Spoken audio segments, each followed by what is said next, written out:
எல்லோருக்கும் வணக்கம் நண்பர்களே. இன்னைக்கு வேலை இருக்க பயமே சேனலை நம்ம வீடியோவில் எதை பற்றி பார்க்க போகிறோன்னா, பூஜை அறையினுடைய பராமரிப்பு தாங்க.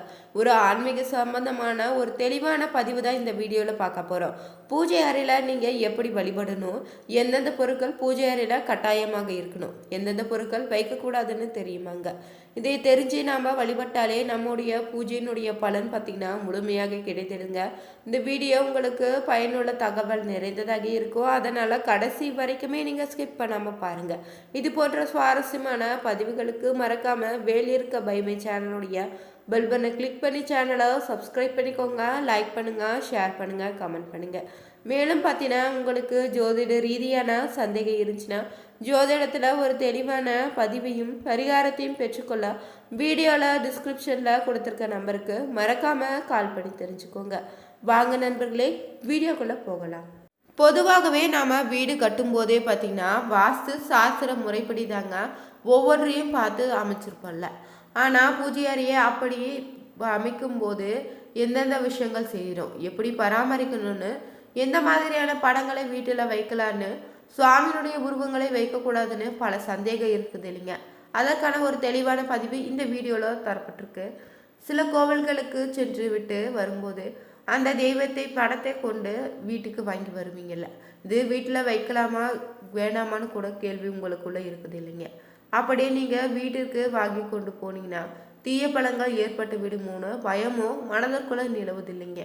பல தெய்வங்களை நாம் வழிபட மறந்து ஒதுக்கி கூட வச்சுருக்கோங்க. நாம் வாடகை வீட்டில் இருந்தாலும் சொந்த வீட்டில் இருந்தாலும் சரிங்க, நாம் வசிக்கக்கூடிய இடத்துல தாங்க நம்மை காக்கக்கூடிய தெய்வங்களும் தனியாக ஒரு இடம் ஒதுக்கி நம்ம வைத்து வழிபடணுங்க. தெய்வத்தினுடைய அருள் இருந்தால் மட்டும்தாங்க நம்ம வாழ்க்கையில் அனைத்து நலன்களையும் நாம் பெற முடியுங்க.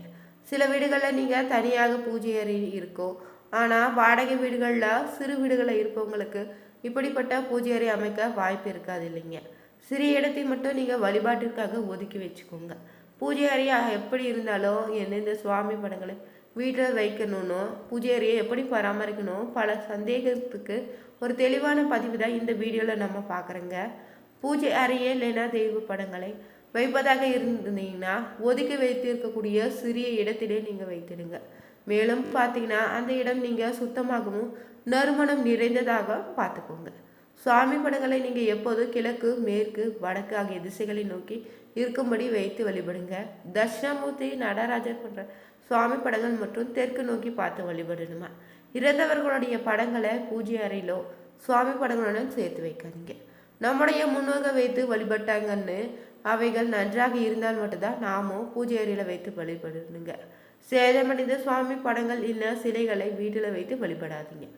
சிலைகள் வைத்து வழிபடுவதாக இருந்துச்சுன்னா சிறியதாக இருக்கணுங்க. தினமும் நீங்கள் அதற்கு அபிஷேகம், அலங்காரம், ஆராதனை செய்து நெய்வேத்தியம் படைத்து வழிபடணுங்க.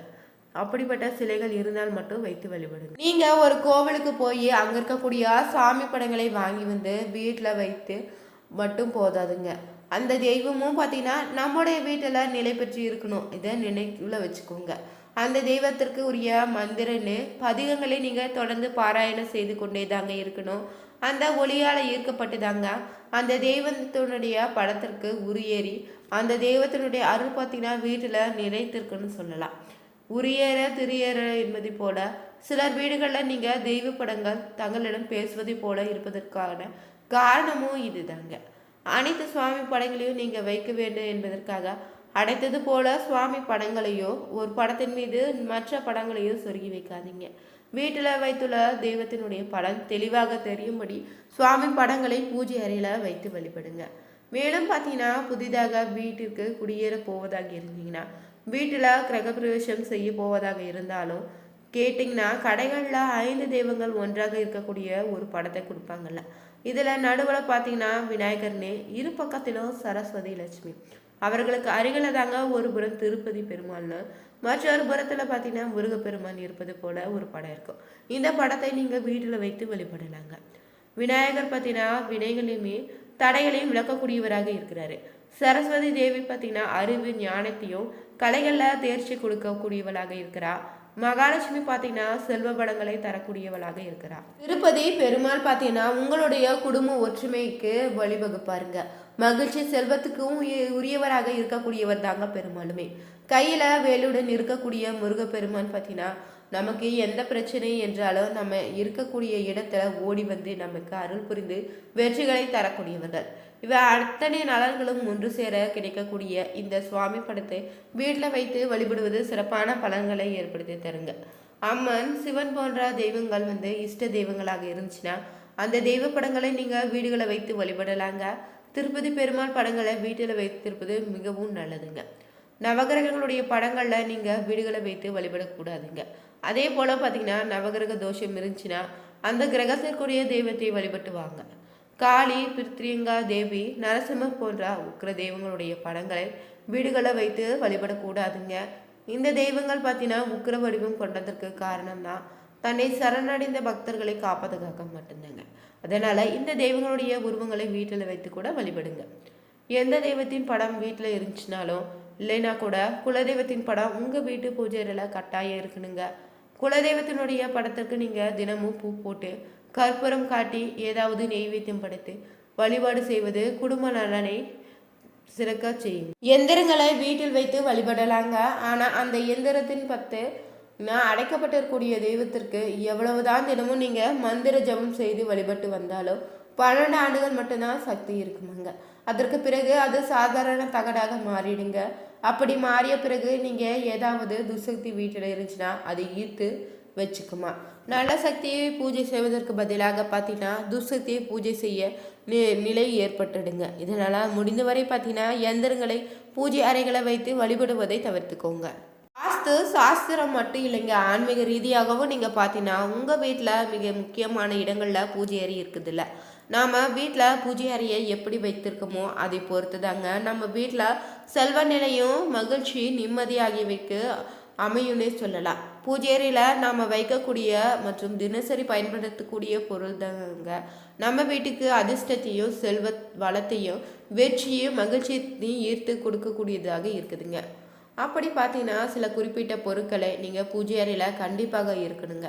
இவை பார்த்தீங்கன்னா உங்கள் வீட்டில் இருந்துச்சுனாலே வீட்டில் பொருளாதார நிலையும் சரிங்க, தெய்வீகத்தன்மையும் சரி உயர்ந்து கொண்டே இருக்குமாங்க.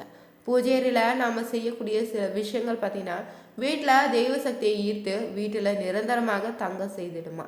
அப்படி என்னென்ன பொருட்களை நீங்கள் வீட்டு பூஜை அறையில் வைக்கணும்னு தெரியுமாங்க. வீட்டு பூஜை அறையில் வைக்கக்கூடிய பொருட்கள்லாம் முதலாவது பார்த்தீங்கன்னா விளக்கு தாங்க. வீட்டில் எவ்வளவு விலை உயர்ந்த விளக்குகள் இருந்தாலும் ஒரே ஒரு அகல் விளக்காவது இருக்கணும்னு சொல்லுவாங்க. அதில் நீங்கள் நெய் வீட்டு தீபம் ஏற்றுவது சிறப்புங்க. தினமும் ஏற்ற முடியலனா கூட வெள்ளிக்கிழமையாவது நெய் தீபம் ஏற்றி வழிபடுங்க. வீட்டில் நீங்கள் பூஜை அறையில் காலை மாலைன்னு இரு வேளையுமே விளக்கேற்றி வழிபடணும். வீட்டில் உள்ள இருளை மட்டுமில்லைங்க, மனதில் இருக்கக்கூடிய இருளை கூட போக்கக்கூடிய ஞானத்தை அளிக்குமாங்க. பூஜை அறையில் நாம் அடுத்தபடியாக வைத்திருக்கக்கூடிய பொருள் பார்த்திங்கன்னா ஊதுபதி தாங்க. சாம்பிராணி நறுமணங்கள் இருந்து கொண்டே இருக்குமாறு பார்த்துக்கோங்க. இது வீட்டில் இருக்கக்கூடிய தீய சக்திகளையும் எதிர்மறை ஆற்றல்களையும் தேவையற்ற வாசனைகளையும் துரத்துதுங்க. ஊதுபத்தி சாம்பிராணி பார்த்திங்கன்னா வெளிவரக்கூடிய புகை காற்றையும் மனதையும் சத்தப்படுத்துங்க. பூஜை அறையில் அடுத்தபடியாக இருக்கக்கூடிய பொருள் என்னென்னா மணிதாங்க. இது கட்டாயமாக ஒவ்வொரு பூஜை அறையிலும் இருக்கணுங்க. புனிதமான சூழ்நிலையை ஏற்படுத்த உதவியாக இருக்குங்க. மணியிலிருந்து வெளிப்படக்கூடிய ஒளி பார்த்திங்கன்னா நம்முடைய காது வழியாக தாங்க நம்ம உடலில் உள்ள எதிர்மறை ஆற்றல்களை நீக்கி நேர்மறையான ஆற்றல்களை கொண்டு வருமா. தெய்வீக அதிர்வுகளை வீடு முழுவதும் இது பரவ செய்யுங்க. அடுத்தபடியாக பார்த்திங்கன்னா தீர்த்து தாங்க. பூஜை அறையில் நாம் தாமிரம் இல்லைன்னா செம்பினாலான சிறிய பாத்திரத்தில் கங்கை நீர் கொண்டு புனித நதிகளில் தீர்த்தம் வைத்திருப்போம்.